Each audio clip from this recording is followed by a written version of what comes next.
Ladies and gentlemen, welcome to another edition of America's Team Talk. I am your host, Brett Batchelder. And before we get into all the Cowboys news we have today, you're probably looking through your little YouTube right there and you're seeing me red in the face, looking exhausted. And it's because I wasn't expecting to jump on here right now. Just got done with a workout, just got out of the shower, about to go head to a buddy's house to watch WWE SummerSlam. Yeah, that's right. If you couldn't tell with Stone Cold back there, I am a wrestling fan. Got to do it big for SummerSlam. But before I go out there, wanted to talk some Cowboys news. Was planning on doing this video tomorrow, but I'm too excited to not talk about it now. So that's probably going to be the scheduling for this show moving forward. Sundays and probably Wednesdays. Things can change. I may throw more content out there. Check out my Instagram and my Twitter accounts at America's Team Talk for both to find out more and just to kind of keep track of what I'm doing. But let's get to the news. Okay, we're gonna get through me being red in the face. But the other thing you might notice is this hat. I mean, it's a nice hat, leather. Does it really fit my head though? No, absolutely not. The reason I'm wearing this old school thing is it's a part of the Drew Pearson collection. Super old hat.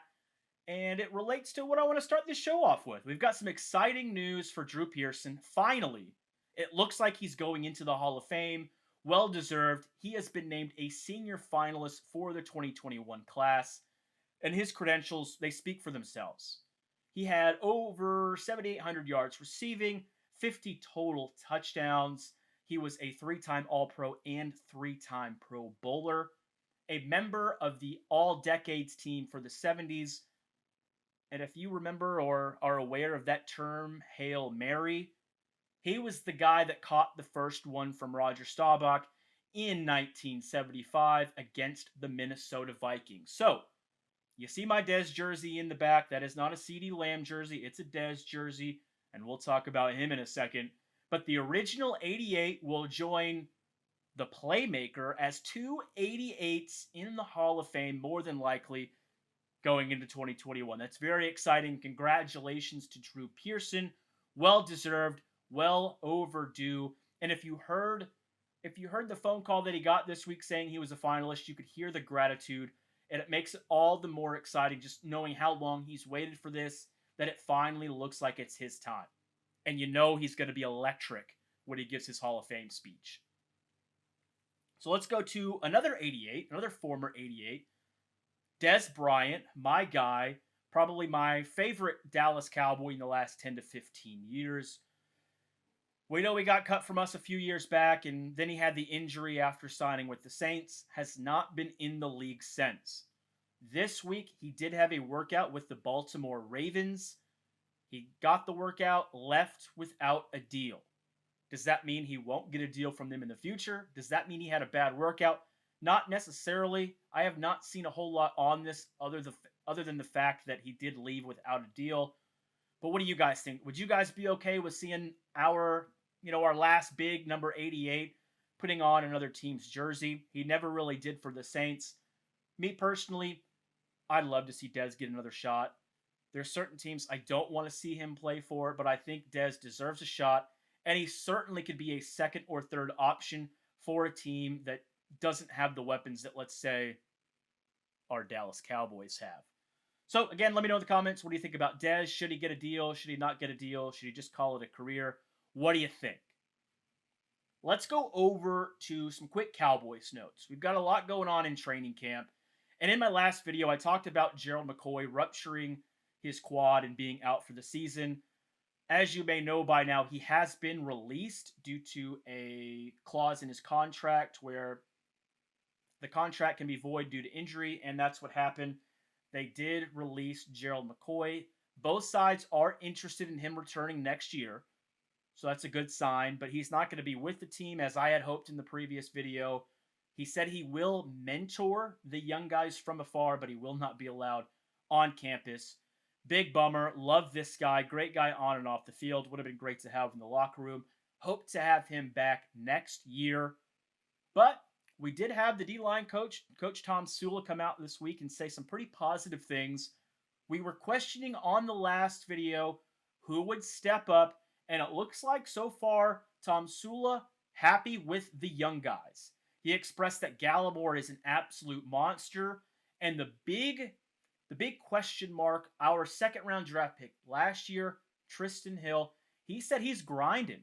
He's in the meeting rooms, he's staying late, he's asking all the right questions, and he's working his butt off. So maybe we're going to be in okay shape. Maybe we have a little hope for our guy Tristan Hill, and maybe it won't be a bust of a pick. We'll find out. He also mentioned that Tyrone Crawford, something that shouldn't be a surprise to all of us, he did mention the position flex of Tyrone and his ability to play the three technique. So we should be okay at D-line. I'm feeling better about it. Poe is starting to get more work in, and he should start to practice more and more as this week goes on. A lot of exciting things to talk about when it comes to our Dallas Cowboys defensive line, even with the sad news about Gerald McCoy. So a couple of quick injury updates, and then we'll get to the exciting news. We have 3 injuries to talk about. Lyle Collins, you may have heard, was involved in a car accident this week. He is okay, but he was already nicked up a little bit going into this before the injury. So they are being careful with him. He is limited in practice. Jordan Lewis is going to be out another week in practice. Our slot corner, who has been, by all accounts, balling in training camp this year. No surprise, big Jordan Lewis fan right here. Hope he does well. But he's going to miss another week of practice due to his ankle. Still not ready to go back. And then the other one, Tyron Smith. I feel like we hear about this every training camp. Some injury with Tyron Smith. It's not being labeled serious, but it's definitely something we need to keep an eye out for. Our O-line seems to be pretty banged up, and the season hasn't even started yet. That is a little concerning for me. I don't know that we necessarily have the tackle depth that we need. I feel real good about the interior line. Hope I'm not jinxing us there. Ugh. But the outside, our tackles, not doing so hot. Again, McCarthy said none of it seems serious. They should all be ready to go by week 1, and they're just going to monitor it and be careful with it as the weeks progress and as we head closer to that Rams game. So let's get into a little conspiracy talk here. A little something interesting. I'm going to grab a swig of water because I am sweating. It is hot. I'm gonna need another shower after this. Woo! All right, here we go. Feeling refreshed. Little H2O. So Tyron Smith, we just talked about his hamstring. Other Tyron Smith news is that we restructured his contract, creating $7 million in cap space. We did that yesterday. That's Saturday for you guys. It is now Sunday, and some things are happening. And I saw this on Reddit, and I think it's probably the most appropriate quote that I could think of when it comes to this Earl Thomas situation. Just when I think I'm out, they pull me right back in. Man, we have been going through the rumor mills for the last 2-3 years now with premier safeties, Earl Thomas and Jamal Adams. A couple years ago, Earl Thomas looking for a deal while he was a member of the Seahawks, came to the Cowboys locker room, told the Clapper, hey, come get me. We didn't. He went to Baltimore. Then the Jamal Adams rumors picked up. Hey, we want to trade this and this and this for Jamal Adams.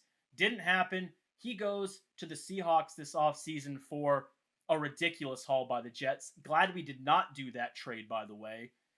And I'm sitting here thinking, all right, we got to be done, right? No more. It's going to be Xavier Woods and HaHa Clinton Dix. And I feel okay with that. It's better than having Jeff Heath back there, right? At least it's something different, even if it's not necessarily better. Man, here we go. The same day we restructure Tyron Smith's contract, it comes out that Earl Thomas was sent home early for practice as he's gotten into a little kerfuffle with fellow safety Chuck Clark. They got into an altercation. Pretty sure punches were thrown. Something happened, and the Baltimore players' leadership was reportedly done with Earl Thomas. Didn't want him on the team. And that's why I'm on the show right now.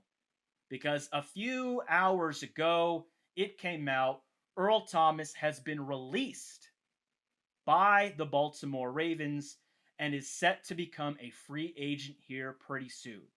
Now, the Cowboys can't get in contact with him right now because that would be tampering. I believe he does have to clear waivers. But oh, this is interesting, ladies and gentlemen. Do we do it? I don't know. I don't know. Do I want us to do it? Absolutely. Some people are saying no, give it up. He's a malcontent now. But hey, isn't that what we do on the Cowboys?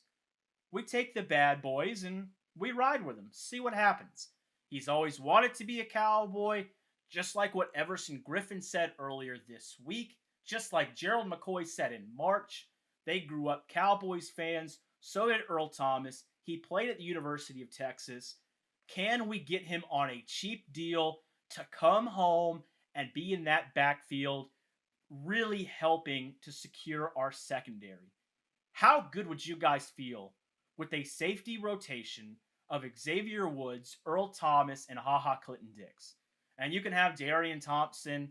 You can have Donovan Wilson back there as well for depth pieces, play them on special teams. But doesn't that just make you feel a little better about that secondary? Yeah, Trayvon Diggs is already showing flashes in training camp. Jordan Lewis, even though he's been hurt, has played pretty good here so far in training camp. Now, we don't know about AB and Chido Awuzie. We'll see. We could hope the best. But if we can lock up that safety position, I'm feeling pretty excited about it. Reports have said that Cowboys have not expressed any interest yet. Doesn't mean that they won't. I'm not sure they do it, but God, I hope they do. I've been waiting for this for a few years. I don't think he's washed up. I think it's time.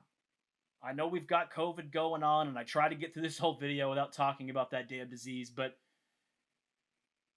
man, if it was a year to go all in, yeah, we lost Gerald McCoy, and that sucks. But if you can add the pieces, Don Terry Poe, Aldon Smith, who Dak called a monster, and who doesn't seem like he's missed 5 years of football at all, you can add Everson Griffin, HaHa Clinton-Dix, and now Earl Thomas, with getting Leighton Vander Esch back from being injured.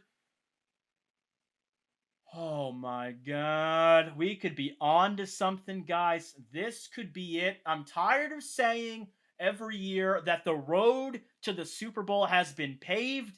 I feel like I jinx us, but man, this could really be that one piece that really just secures that defense and takes us to the next level. I don't even know what to say to that. I'm just so excited. I'm hot. I'm burning up. I'm probably going to end this video right here, right now. Go re-shower, feel all clean, then go watch some WWE SummerSlam. You guys have a great rest of your week. I'll probably catch you on Wednesday. Be sure to follow me on Twitter and on Instagram. You can see the handles right there. And until next time, again, take care, stay safe. Put in the comments if you think we should sign Earl Thomas, and if that signing would put us over the hump. Until next time, have a great day. See you on the other side. Go Cowboys.